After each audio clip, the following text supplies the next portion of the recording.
gráfico nos muestra la cantidad de emisiones de CO2 en el tiempo, y haciendo énfasis en que cada vez que hemos tenido una recesión económica, acá lo podemos ver con la primera crisis del petróleo, la segunda crisis del petróleo, la crisis financiera global, hemos tenido un efecto de disminución significante en las emisiones de CO2 y nos hemos recuperado con una fuerte, significativa vuelta a emitir, ¿ok? Y hoy día tenemos un 8% de disminución en las emisiones de CO2 y la preocupación es cómo nos vamos a recuperar. Nos vamos a recuperar de esta forma, una recuperación sucia, o nos vamos a recuperar de esta otra forma. Si nos recuperamos de esta forma, como estoy mostrando ahora con el puntero, no vamos a lograr nuestros objetivos climáticos. Por lo tanto, tenemos que tener una recuperación sustentable. Cuando hablamos de sustentabilidad, y si yo les preguntara a cada uno de ustedes cuál es su definición de sustentabilidad, probablemente todos lo asocien a una variable ambiental o una variable social. Creo que la definición de sustentabilidad todavía es un poco amplia.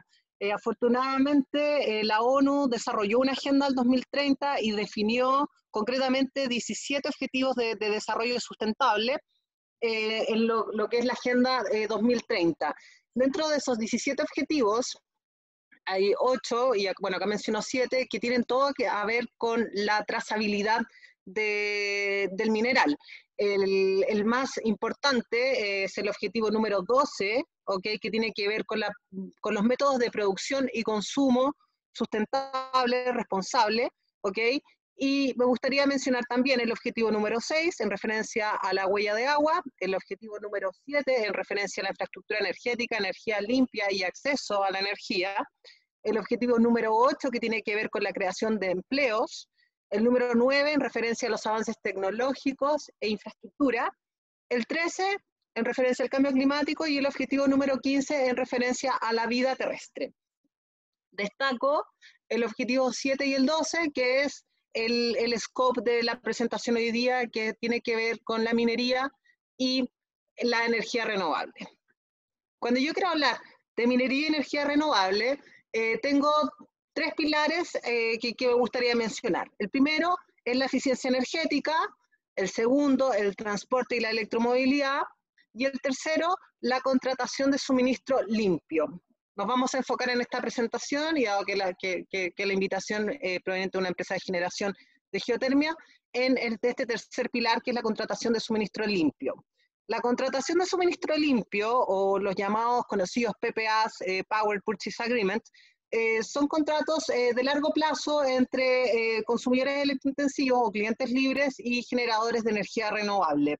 También existe el esquema de la autoproducción, donde las empresas mineras, en este caso, podrían efectivamente colocar una planta de energía renovable dentro de sus instalaciones para evitar costos de uso del sistema de transmisión.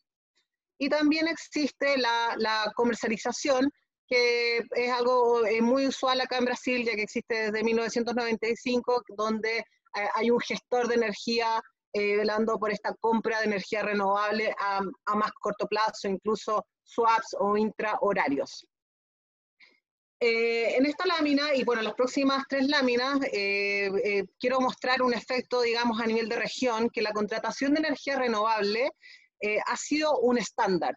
Y aquí me gustaría recalcar que ha sido un estándar en los países vecinos de Perú. Ha sido un estándar tanto en Chile como en Brasil. Porque a veces uno habla y dice, no, es que la Unión Europea o que en Australia, no. Acá sus vecinos hoy día tienen contratación de energía renovable en minería 100%. Por ejemplo, acá hay una noticia, 21 de octubre de 2019, BHP apunta al 100% de energía renovable en sus operaciones en Escondida y Spence, Chile. Valor económico, 26 de junio de 2020, Brasil, Anglo American firma contratos de 20 años, y aquí me gustaría recalcar, de 20 años, porque efectivamente son contratos de largo plazo, con energía eólica. Siguiendo la misma línea, AES Tietê firma un contrato de energía renovable por 15 años, ¿okay? Con un generador eólico en Brasil. Y el mismo caso de Anglo American con Atlas, empresa de energía solar, también en un contrato de 100% energía renovable de largo plazo. Yendo más cerca de Perú, aún, en el norte de Chile, Collahuasi, y en él firman el mayor contrato de energía 100% renovable en Chile. Esto es una noticia de junio de 2020.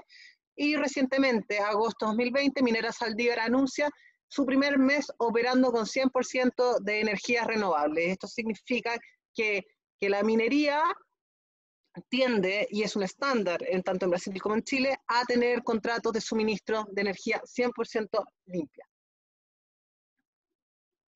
No solamente existen estos acuerdos bilaterales entre generador y gran consumidor de energía, sino que también hoy día los clientes de estos grandes consumidores exigen procesos responsables de producción. Todos queremos comprar algo que haya sido, que haya sido fabricado de manera responsable, de manera sustentable.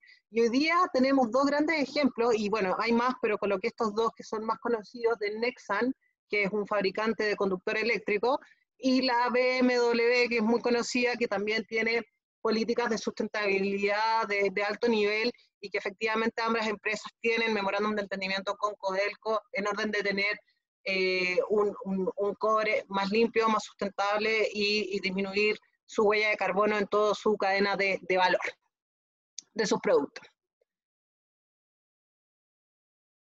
¿Qué relación podría tener esta producción responsable con la geotermia? Que es la pregunta que me hicieron hoy día. En Perú, tomé esta proyección de precios de Macroconsult en 2019, vemos efectivamente que hay una oscilación de precios y a contar del 2021-2022 existe un aumento significativo del precio, además de estar, esto es un escenario base, porque podemos también considerar la incertidumbre de la pandemia y también podemos considerar las incertidumbres o los atrasos de la infraestructura de gas o la infraestructura de transmisión. Entonces esto yo creo que inclusive podría ser un escenario base, podría ser un poco optimista a lo que vemos hoy día en referencia a precios, y efectivamente sería mucho mejor tener un PPA a largo plazo con un precio fijo, y aún mejor si es un PPA con fuentes renovables. También en cuanto a la geotermia y la sustentabilidad, es importante el objetivo de sustentabilidad número 8, mencionar la generación de empleos. Se estima que la construcción de una planta geotérmica de 50 megawatts se involucran entre 697 y 862 trabajadores. O sea, es una fuente de generación de empleo decente y empleo formal.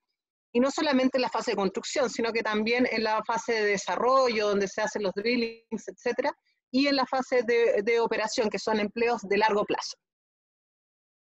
Ya Frank nos contará cuánto tiempo opera una planta geotérmica.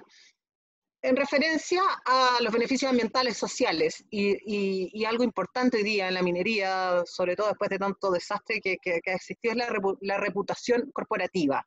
Existe un alto potencial geotérmico en Arequipa, Moquegua y Tacna, y solamente considerando los dos proyectos que hoy día tiene EDC en desarrollo, estas comunidades se beneficiarían con por lo menos 5 millones de dólares de planes sociales y ambientales que realizaría esta empresa. Por lo que los beneficios sociales y ambientales son muy importantes en este sentido. La relación, bueno, las centrales geotérmicas emiten 85% menos que las centrales a gas, tal cual como lo muestra el gráfico que estoy mostrando acá, que muestra las emisiones, los gramos de CO2 por kilowatt hora, y el suministro de energía, si ponemos en comparación a la geotermia con las otras fuentes de energía renovable no convencional, como solar y eólica, tiene mucho mejor factor de planta y es independiente de los precios de los combustibles, lo que la hace más segura y, bueno, más eficiente. Bueno, ya casi cerrando, me quedan 4 minutitos.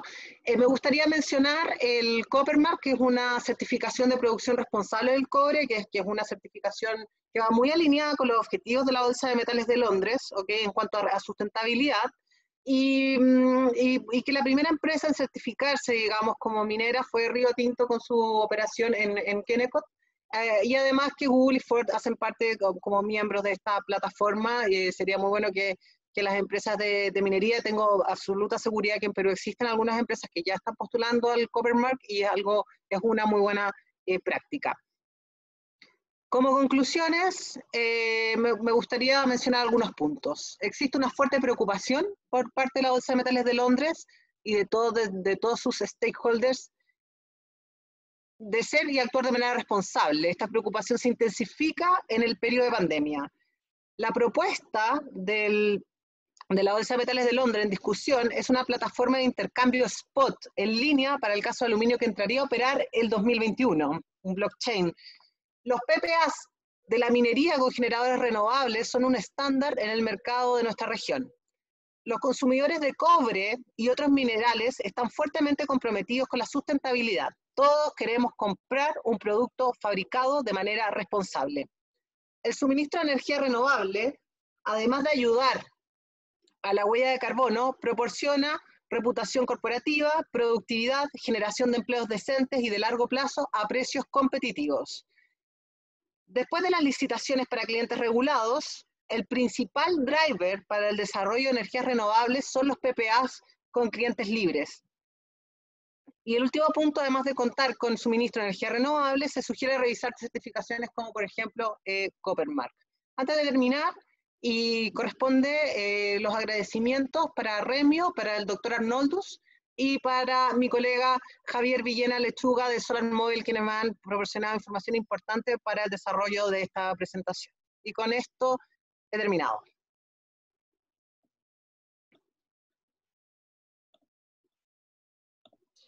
Muchas gracias, Aniela, por tu exposición. Ya nos comenzaron a llegar algunas preguntas del público, así que las compartiremos después de las próximas dos presentaciones. Ahora le damos paso al doctor Ricardo Lavó, quien ha sido viceministro de Minas en Perú, y nos podrá hablar un poco sobre las oportunidades que ve que puede tener la minería para conseguir mejor precio y también mejor posicionamiento en local, ¿verdad?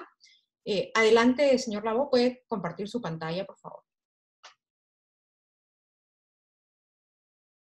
Ahí está. Perfecto, muchas gracias. Buenas noches, ya por aquí, a todos, y gracias por participar, y gracias a EDC por la invitación. Bien, mi presentación es muy breve, que también, digamos, complementa lo que acaba de presentar a Aniela.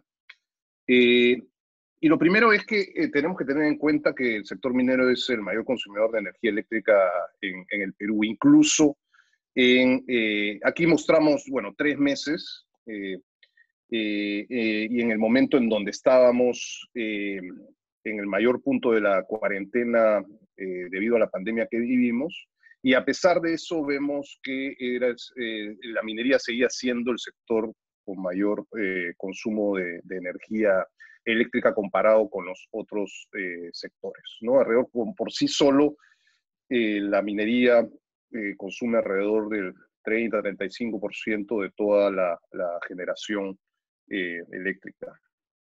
También la minería, por sus procesos, especialmente en la parte de procesamiento y específicamente la parte de molienda y trituración de los minerales, es intensiva en energía eléctrica, ¿no? El chancado, la molienda, necesitan mucha energía eléctrica, como se muestra aquí, los distintos componentes en un proceso minero, y vemos que ahí el 40% de toda la energía que se consume en un proceso minero en promedio corresponde a la molienda, y se va añadiendo con otros procesos como el chancado, por ejemplo. ¿Qué es lo importante para las empresas mineras? ¿Qué buscan de su suministro de energía? Y algo adelantó Aniela. Primero, tener precios y, bueno, costos de energía de mediano o largo plazo competitivos y los más bajos posibles, ¿no? Para eso existen este tipo de contratos, los PPAs, como se mencionó. Lo segundo es cualquier interrupción en el proceso productivo son mayores costos o pérdidas para las empresas mineras. Entonces, desde la generación, pasando por la transmisión y la distribución, las empresas mineras buscan una seguridad en ese suministro, ¿no? Entonces necesitamos la generación sea segura y pueda llegar a la mina de forma segura y constante. Lo tercero, y estos los dos siguientes puntos son relativamente preocupaciones nuevas, tanto por temas reputacionales, pero también para cumplir compromisos como las metas que ha mencionado Daniela a nivel internacional. Entonces, si tu generación de energía, como compras la energía, bueno, en cada una de las fases tiene menor impacto sobre el medio ambiente, es más bienvenido para la empresa, y a eso hay que añadirle una variable adicional, si es que se genera a partir de ese consumo de energía, o se puede generar un impacto social positivo. En los últimos años hemos visto cómo la minería ha contribuido, y vemos una serie de proyectos en conjunto de las empresas con el Estado, los proyectos que se llaman acá en el Perú de electrificación rural, ¿no? Cómo los distintos pueblos de la sierra del país se han venido conectando gracias a los suministros que se han tendido, o la línea de transmisión y distribución que se han tendido para que se llegue el suministro eléctrico a las empresas mineras. Entonces, ya hay una contribución. Ahora hay que añadirle otras variables si es que tiene menor impacto en el medio ambiente, y se pueden generar otros impactos que en este caso la geotermia puede generar, como vamos a ver en un momento. Mencioné que una de las variables importantes para las empresas mineras para definir su suministro es el menor costo. Y aquí vemos algo muy interesante, que es la evolución de la matriz energética en el Perú en los últimos 6 meses. Y vemos, en el Perú tenemos una matriz ciertamente limpia. La mayoría de nuestra generación proviene de las hidroeléctricas y del gas natural, y también tenemos una porción de energías renovables que ha venido manteniéndose en los años, pero ha venido una tendencia moderada, pero un poco creciente. Lo interesante aquí, y es lo que menciono en el título, es que la generación de menor costo es la que soporta situaciones extremas como la que hemos vivido. Por eso, como vemos en el mes de abril, ¿no? Donde la matriz energética de generación se reconfiguró, porque entran solamente a producir debido a la caída de demanda, entran o se mantienen produciendo las que tienen menor costo, como está estructurado el sistema eléctrico aquí en el país, con medida similar, por ejemplo, al de Chile, ¿no? Entonces, y en este caso también entrarían, como vamos a ver, energías como la geotermia, y vemos también que las energías renovables han aumentado su participación en este caso. Podemos hablar, bueno, las razones detrás, hay todo un incentivo también público, subsidios, etcétera, pero creo que no es el objetivo de la presentación de ahora.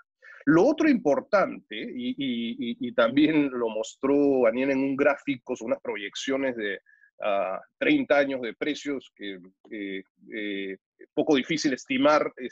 Nosotros somos un poco más conservadores en nuestras estimaciones y más realistas, pero lo importante aquí es cómo se cruza la oferta y la demanda, y mantener precios competitivos, que el Perú se ha mantenido con precios competitivos gracias a la generación hidráulica y gracias al ingreso del gas.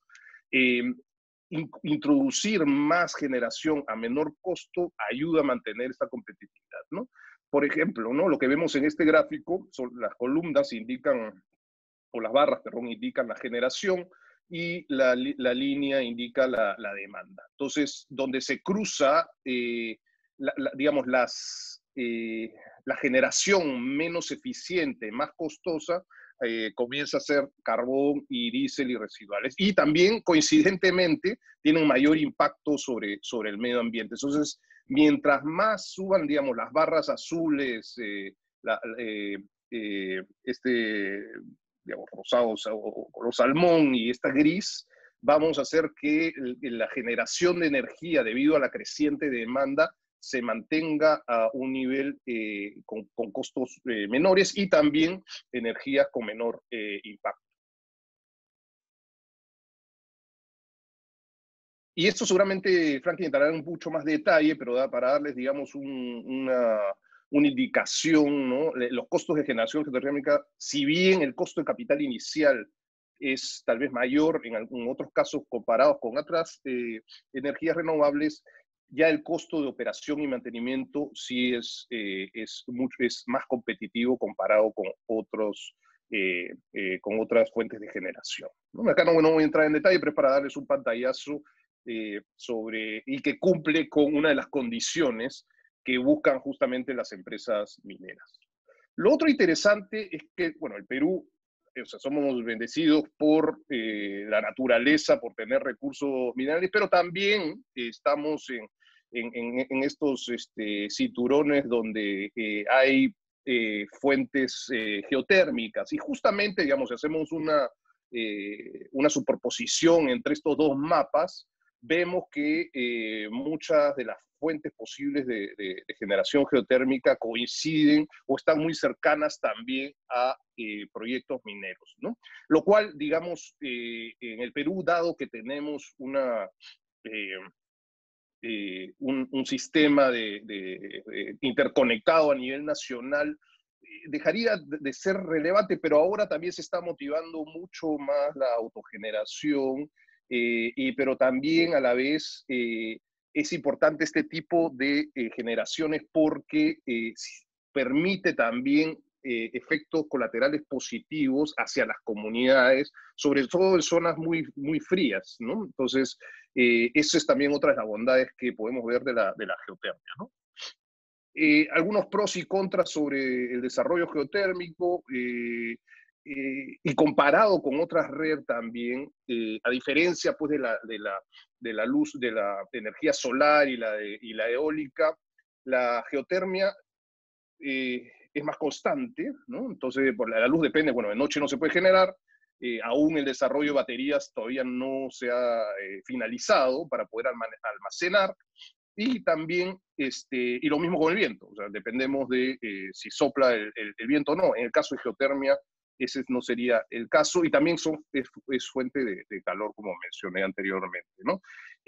También, como mostré en los mapas, se encuentra cercano a lugares de potencial mayor demanda. La afectación del medio ambiente puede ser menor comparado con otras tecnologías. El uso de agua, que es también una preocupación muy grande, sería muy limitado o casi nulo. Y la infraestructura que se necesita también, la huella de infraestructura, ya la parte, digamos, dura, también es más limitada. Y aquí seguramente Franklin también va a entrar en más detalle, pero sí el, la fase inicial sí tiene sus riesgos, como cualquier inversión de este tipo, y también la maduración para llegar al desarrollo comercial toma muchos años, y en el Perú básicamente está comenzando, pero estas son inversiones de largo plazo y tenemos que ver cómo se va renovando la matriz también. O sea, tenemos, si bien tenemos energía hidráulica, pero y el gas sí es ciertamente limitado, ¿no? Y también hay parte ya de procedimientos de política del Estado, de promoción, que también hay que revisar. Ya para finalizar y hacer un resumen de lo que mencioné, nuevamente, ¿por qué las empresas mineras les interesaría una fuente de energía como esta? Por los potenciales precios y costos bajos, la seguridad que te podría brindar, el impacto limitado sobre el medio ambiente y también los colaterales positivos sobre la sociedad. Lo importante también aquí mencionar y complementar lo que mencionó Daniela es que la minería o sea, aquí son interdependientes, ¿no? Todos los componentes que se necesitan para hacer las turbinas, para hacer los paneles solares, necesitan de elementos mineros, y también todas las baterías, todos los automóviles necesitan también de elementos mineros. Entonces se complementan, digamos, pero hay que buscar, obviamente, las mejores fuentes de energía. Con eso, esos son los comentarios que yo quería mencionar hoy. Muchas gracias. Y muchas gracias a ti, Ricardo, por la presentación. La verdad es que sí, las cifras de consumo de electricidad por parte de las mineras son enormes y hay que tenerlas en cuenta. Si pudieran migrar a energías 100% renovables, quizá podrían hacer una verdadera diferencia. Pero para tus comentarios y las respuestas a las preguntas que ya empezaron a llegar, unos minutos todavía. Le doy pase a Franklin Acevedo, gerente país de Energy Development Corporation, quien nos comentará el potencial de la geotermia, qué es lo que tiene para ofrecer a Perú y los proyectos que la empresa tiene en el sur. Adelante, Frank, te escuchamos.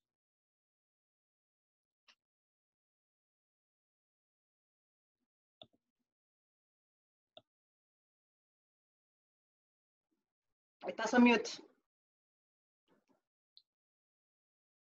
Frank, tu micrófono, enciende tu micrófono, por favor. Ok, listo. Gracias. Bueno, buenas noches, muchísimas gracias por estar en este webinar. Y vamos a tocar un tema muy importante, ¿no? Que es el desarrollo minero industrial que puede propiciarse en nuestro país al contar con una fuente renovable constante como es la geotermia. Bueno, esto es muy breve, un poquito también quiénes somos, ¿no? EDC, la empresa líder mundial en generación de electricidad con recursos renovables. Tenemos más de 44 años en el mundo y ya más de 1.500 megas operativos, de los cuales aproximadamente 1.200 son megas operativos en geotermia, lo cual pues, nos constituye como una empresa líder en el mundo, ¿no? Este proceso de la geotermia también es bastante ya conocido, ya he conversado un montón sobre esto. Vemos pues que se hace una perforación, una primera etapa en la cual a través de un pozo de producción se llega hasta el reservorio geotérmico que se encuentra aproximadamente a 2 kilómetros bajo la tierra, donde se encuentra este vapor de agua a una temperatura aproximada de 200 grados. El vapor se dirige hacia las turbinas, en el cual por el mismo movimiento se genera electricidad, y luego este vapor es enfriado, se vuelve agua y se vuelve a reinyectar en el pozo geotérmico, volviéndose un ciclo cerrado, constante, ininterrumpido y 100% renovable.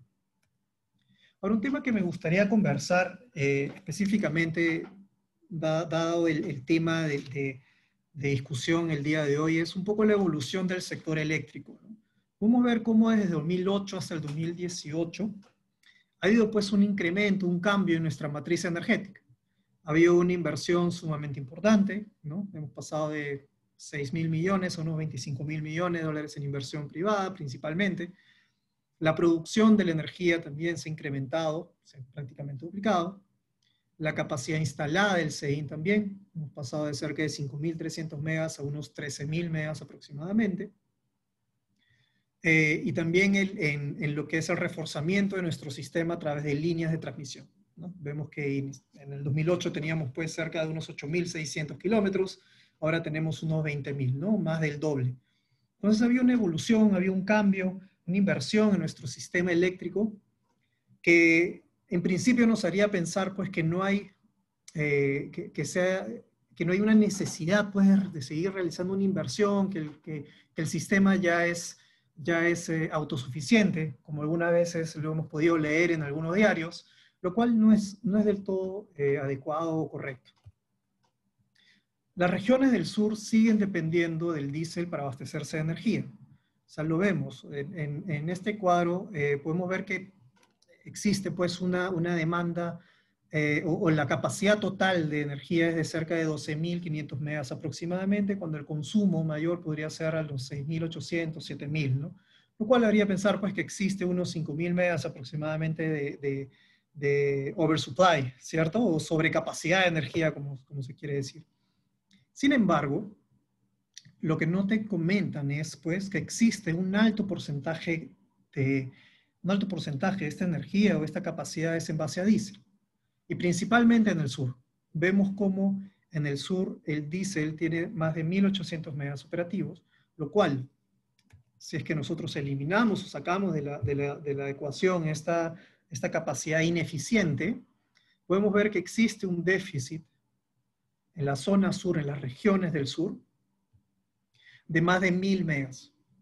Entonces, esto es un problema y esta es una realidad actual de nuestro país. Hemos realizado una inversión sin duda, hemos crecido en el desarrollo de nuestro sistema eléctrico también. Ha habido un incremento de la capacidad también. Sin embargo, esto no es suficiente. Y la consecuencia de quizás ir creciendo sin tener una planificación energética se traduce en este tema, que regiones tanto del norte como del sur son deficitarios de energía y dependen pues de la producción de energía que se da en la zona central. Energía que se encuentra a cientos de kilómetros y que como ya lo hemos explicado antes, dependen principalmente de dos fuentes, ¿no? La hidroeléctrica y el gas natural. Entonces, dada esta situación, dado este problema y esta potencial crisis que va a haber en nuestro sistema eléctrico, ¿no? ¿Por qué la geotermia considero yo que se sobrepone pues, como la mejor opción para brindar energía de base para el desarrollo, no solo minero, sino industrial y en sí el desarrollo de todas las regiones del sur? Es principalmente por la capacidad de brindar energía confiable y constante a todas las regiones del sur. Vemos pues que el factor de planta de la geotermia es del 95%, muy por encima de lo que es el factor de planta de un gas a ciclo combinado, de una hidroeléctrica, una eólica, una solar.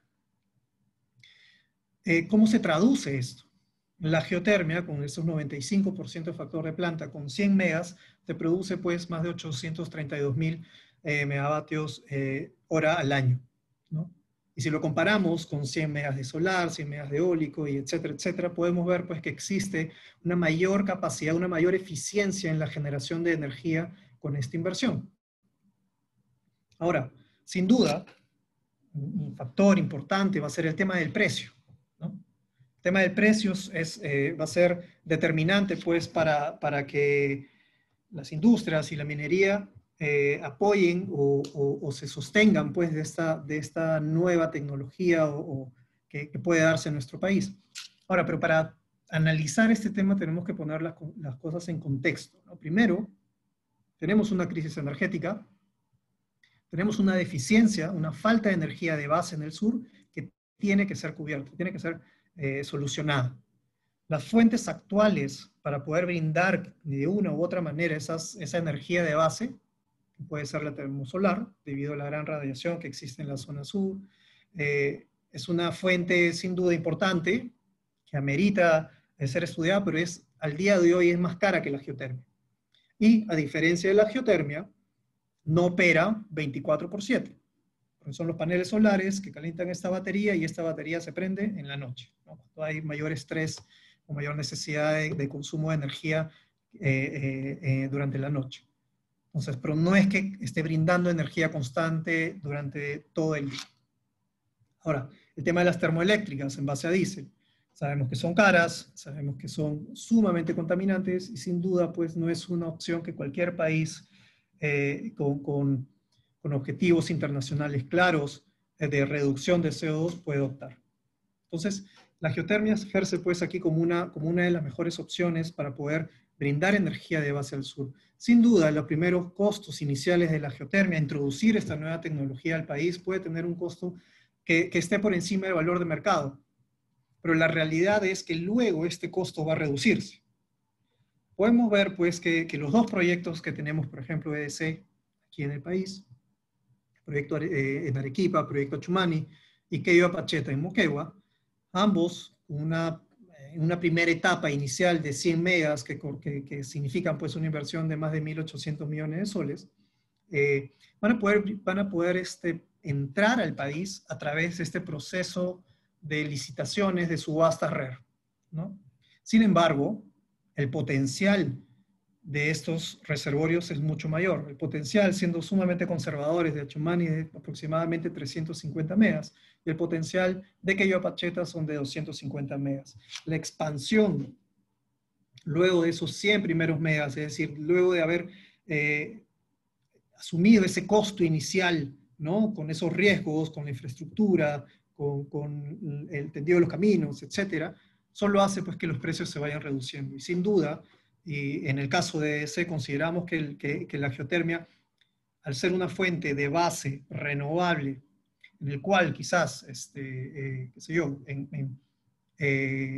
va a poder primar contratos luego de suministro con empresas mineras, con empresas industriales, en conjunto también con proyectos solares, ¿por qué no? No se hace un mix, pero se crea pues una fuente de energía de base que va a poder ayudar en sí al mercado a poder asumir costos menores, ¿no?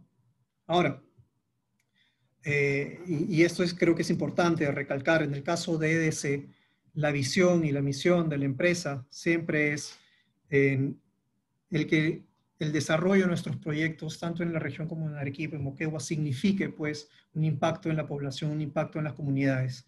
Y esto se traduce para nosotros en que ninguna persona, ningún miembro de una comunidad se debe quedar sin energía, dado que estas regiones cuentan con una fuente infinita de generación de energía, de generación de calor, y por tanto los beneficios directos deben ser en primer lugar hacia ellos, ¿no? Ahora, ¿qué necesitamos para hacer realidad la geotermia? Eso lo hemos conversado bastante. Se requiere pues un contrato de suministro que garantice el retorno de la inversión de los proyectos, ¿no? EDC está invirtiendo en el desarrollo de ambos proyectos geotérmicos.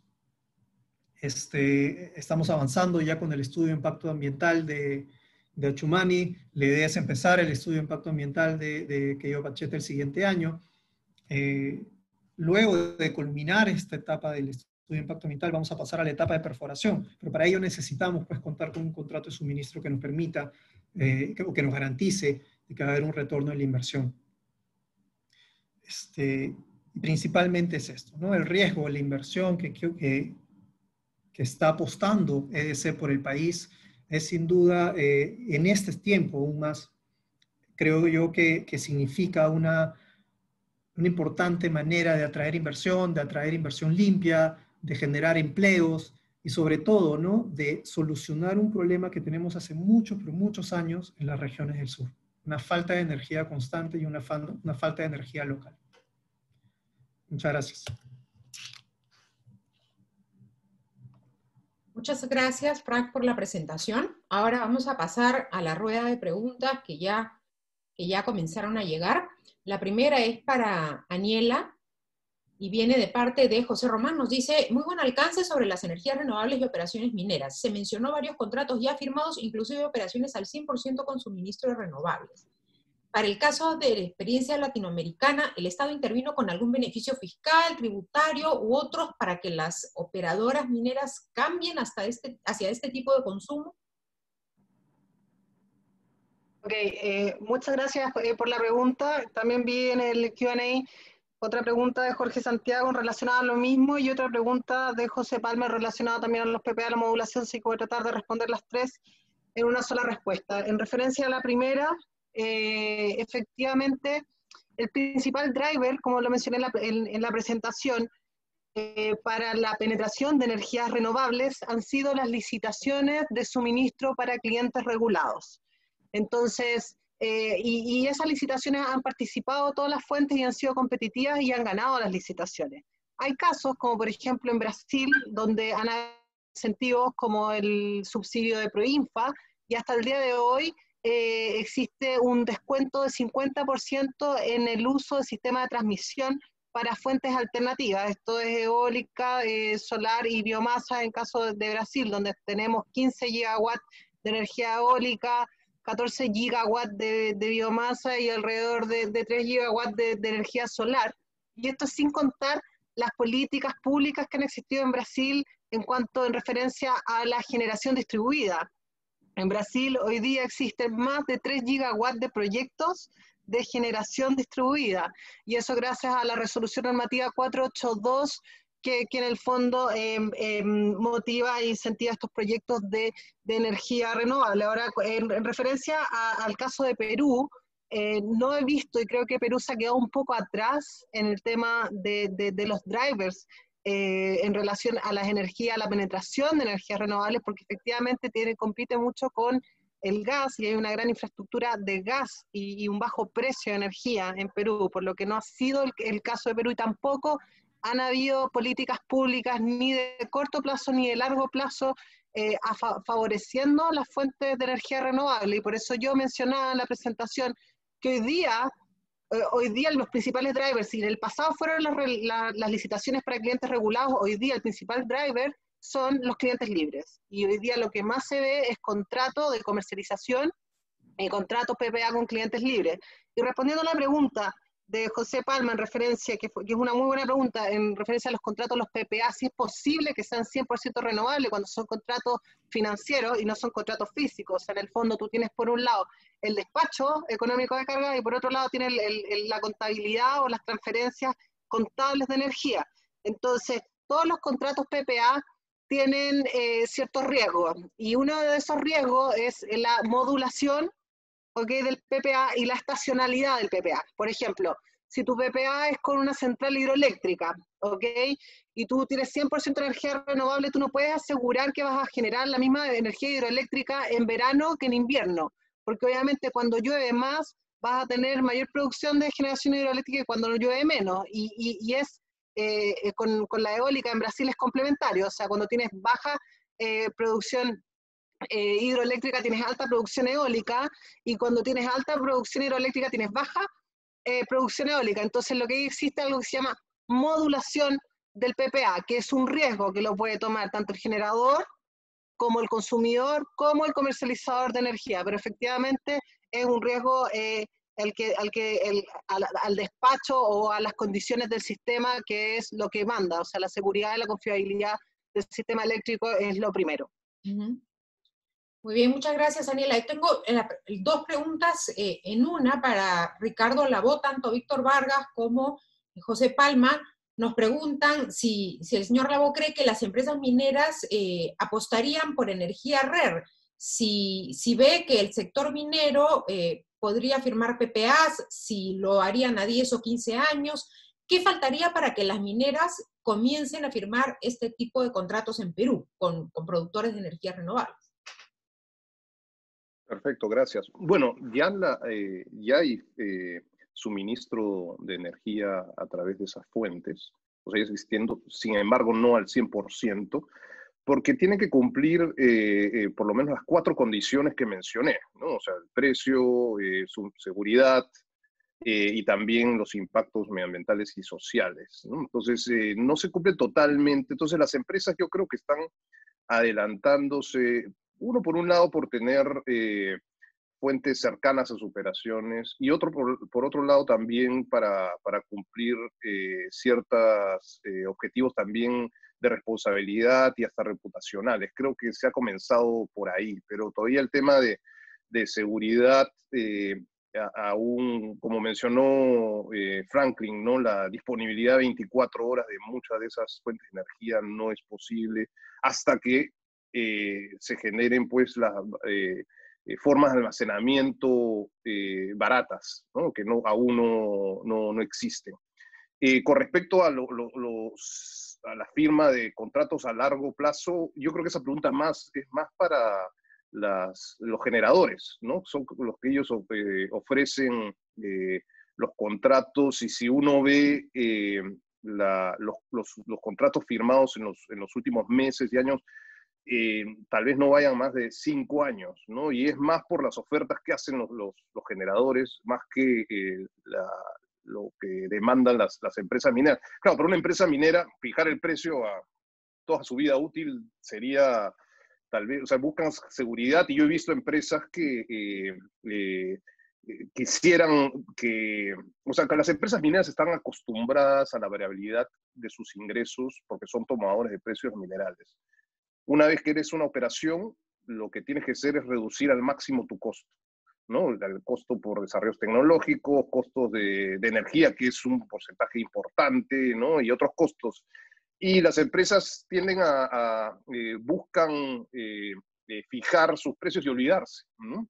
Eso sería un escenario ideal, pero nuevamente es más sobre la disponibilidad y el apetito que tienen más los generadores para ofrecer contratos de mediano o largo plazo, ¿no? Muy bien, ahí tengo dos preguntas para Frank que voy a juntar. Por un lado, Santiago Dávila consulta cómo pueden mitigar el riesgo del desarrollo de geotermia en la fase de exploración. Y Daniel Montes pregunta si se ha realizado alguna perforación para determinar la temperatura del yacimiento, el costo por kilovatio hora.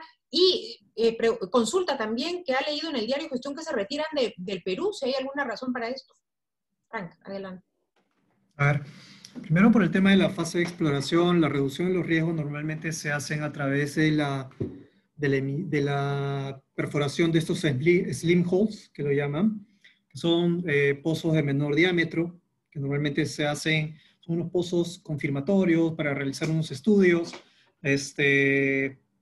son mucho más sencillos en realidad, pero bueno, normalmente es práctica común, se hace hace más de 20 años en el mundo. Para el caso de ese, sin duda, al menos en lo que es los dos proyectos que tenemos ahorita en carteras, tanto como Chumani como Quillopacheta, creo que los resultados iniciales de la fase 1 que tenemos, sumados pues a la experiencia que tenemos nosotros en el desarrollo de estos proyectos, nos da la confianza y la seguridad de poder avanzar a la fase 2 del proyecto sin la necesidad pues de realizar mayores estudios a los ya realizados, ¿no? Por el otro lado, por la pregunta de Daniel, bueno, te respondo en el caso de gestión. Lo que sucede es que regulatoriamente, esto es un tema legal, cuando tú presentas una solicitud de autorización, está limitada por un área máxima de 1000 metros cuadrados, ¿no? Entonces, en el caso de Achumani, nosotros teníamos un área de 10.000, por lo tanto había que presentar 10 expedientes.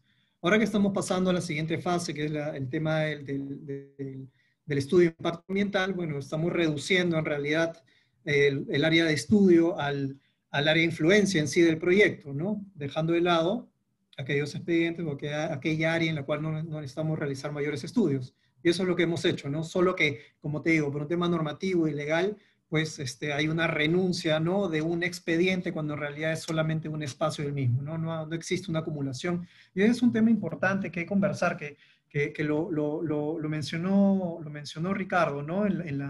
Como uno de los contras en el desarrollo de un proyecto geotérmico, justamente la falta de claridad de los procedimientos, ¿no?, en la obtención de los permisos.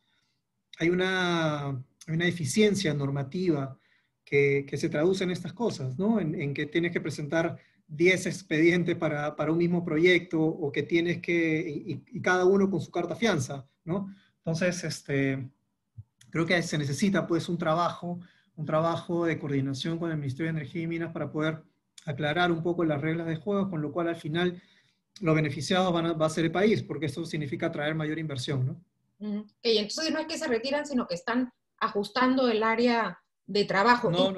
Quedaba pendiente, sí, quedaba pendiente una pregunta de Daniel Montes, que es el costo por kilovatio hora, pero lo junto con una pregunta de Francisco Segarra que es bien interesante, acá la planteo. Quizá también Frank, Ricardo, de pronto Daniela también quiera participar para responder esto. Dice, si bien es cierto que la energía geotérmica supera en factor de planta, no solo a las convencionales y a otras renovables, y que este es un tema que demanda el sector minero, es decir, el factor de planta, el tema de costos, ¿cómo equilibraría este tema? Ya que desde el punto de vista actual, la industria minera siempre va a optar por la energía más rentable, ¿no? Actualmente, dice Francisco, los clientes libres tienen contratos entre 20 a 45 dólares el megavatio hora, y el costo de la energía geotérmica, nos dice Francisco, que superaría los 100 dólares el megavatio hora. ¿Cómo salvar esa brecha, no? Se une un poco a la pregunta también sobre el costo que hacía Daniel Montes. Claro, esto es importante, también lo mencioné, ¿no? El costo inicial de traer una nueva tecnología al país, sin duda va a tener un costo por encima del mercado, ¿no? Es lo que pasó en su momento con el gas, pasó con la eólica, con la solar, etcétera. Ha pasado con todas las tecnologías que han estado en nuestro país y que por lo tanto han necesitado en una primera etapa un mecanismo de promoción. Y ese mecanismo de promoción que existe específicamente para la geotermia y para las energías renovables es la subasta RER. Entonces, estos primeros 100 megas, que es un costo promedio internacional que puede ir entre 100 y 110, van a ir pues a esta subasta renovable, ¿no? Entonces, luego la expansión, el desarrollo de esta, ¿no? de llegar al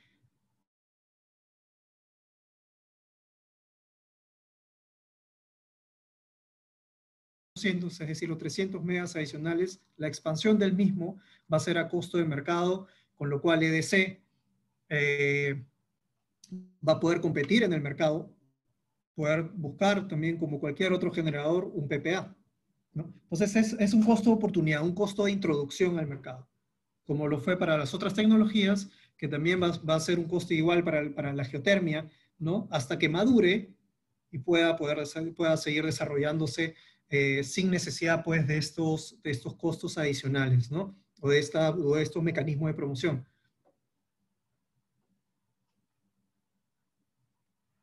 Estás en mute, Katy. Gracias. Renato Suárez nos pregunta que en el anterior seminario se había comentado que las líneas de transmisión eléctricas actuales son insuficientes para los altos flujos eléctricos, lo que ocasiona apagones y que cuál sería la solución. En realidad creo que también viene por un tema de generación local, ¿verdad, Frank? Sí, sin duda. Las líneas de transmisión necesitan inercia para poder, ¿no? De un punto al otro, para poder seguir transmitiendo la electricidad. Es la mejor manera, es la manera más simple de poder explicarlo. Entonces, lo que requiere, pues, para darle estabilidad de suministro, de carga a una región que se encuentra a un lado más alejado, es que esta región cuente con un suministro eléctrico local, ¿no? Y este suministro eléctrico local tiene que ser una energía de base, como lo puede aportar la geotermia. Aquí me gustaría complementar tu respuesta, Frank.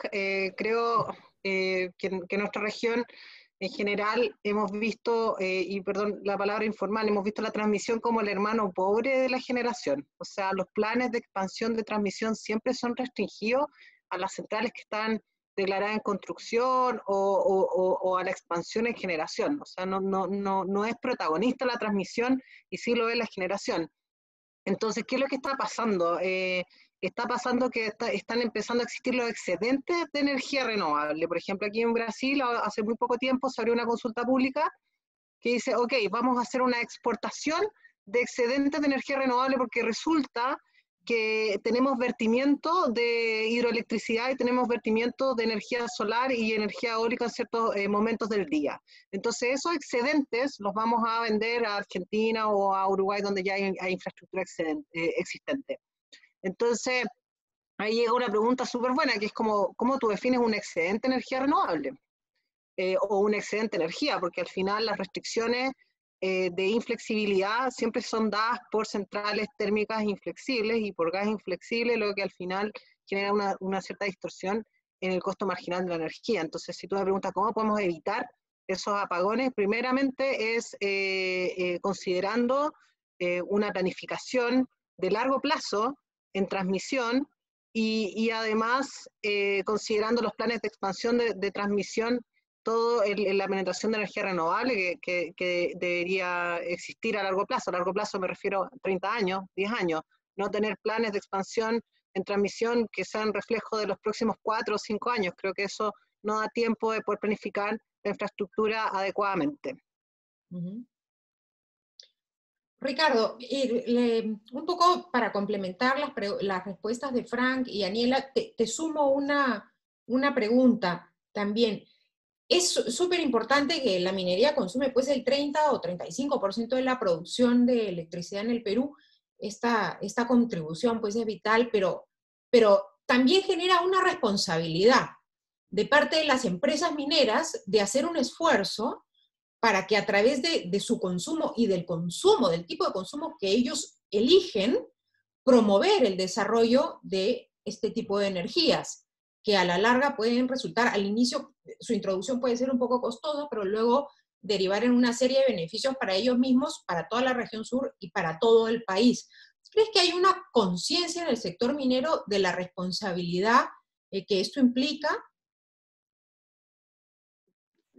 Por supuesto, ¿no? Como mencioné durante mi presentación, si uno ve los proyectos de electrificación rural, la mayoría ha sido realizado con apoyo tanto en la elaboración de los expedientes como también ya en la etapa de construcción, han sido desarrollados gracias al apoyo de las empresas mineras, ¿no? Independientemente de la fuente, ¿no? Energías como la geotérmica obviamente abren otras posibilidades que más allá de, de conectar, digamos, a las líneas de transmisión y distribución de las empresas mineras. Yo creo que sí lo tienen internalizado y lo han venido haciendo, obviamente de distinta magnitud dependiendo de las zonas, pero mucha de la energía que ha llegado a zonas, digamos, a distritos y a comunidades y a provincias enteras han sido gracias a los proyectos mineros. Y la historia de la minería y del desarrollo eléctrico en el Perú ha venido de la mano con el desarrollo minero, ¿no? Es por eso anteriormente y aún mantiene, ¿no? Empresas como por ejemplo Volcan mantienen activos eléctricos porque se desarrolló la minería junto con la electricidad, pero al momento de los procesos de privatización se separaron los activos eléctricos de los mineros y se privatizaron de manera separada. Entonces, y bueno, y también, y no solamente la parte de transmisión, sino también en la generación, ¿no? O sea, las grandes hidroeléctricas fueron generadas para justamente contribuir a la demanda que iban generando las empresas mineras, ¿no? Y claro, nuevas fuentes como la eólica, como la solar, como la geotérmica, también te permiten, sobre todo, llegar a estos sistemas denominados aislados, ¿no? Donde incluso, digamos, las líneas de construir una línea de transmisión e distribución es muy costoso. Entonces, te permite alimentar estos sistemas que son aislados.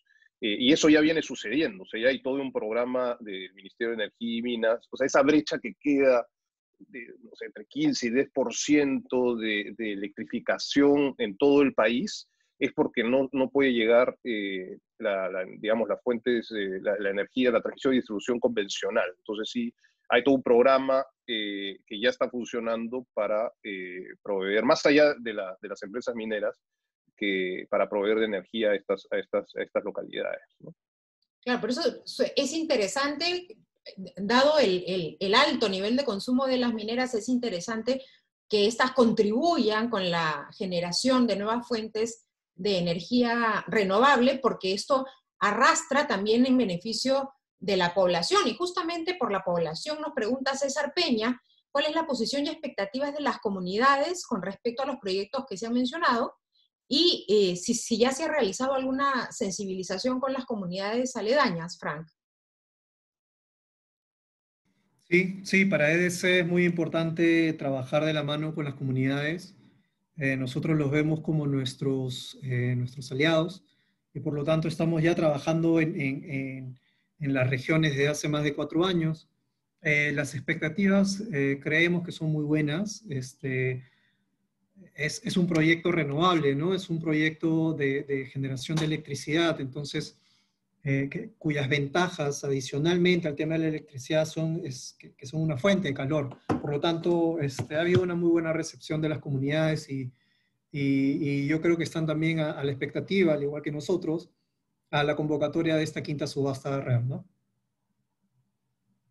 Muy bien, muchas gracias a todos por su participación. Ya estamos al límite, nos hemos pasado unos minutos, pero quería ver si Ricardo, Aniela o Frank tienen algo más que agregar antes de despedirnos y agradecerles por su asistencia, por supuesto.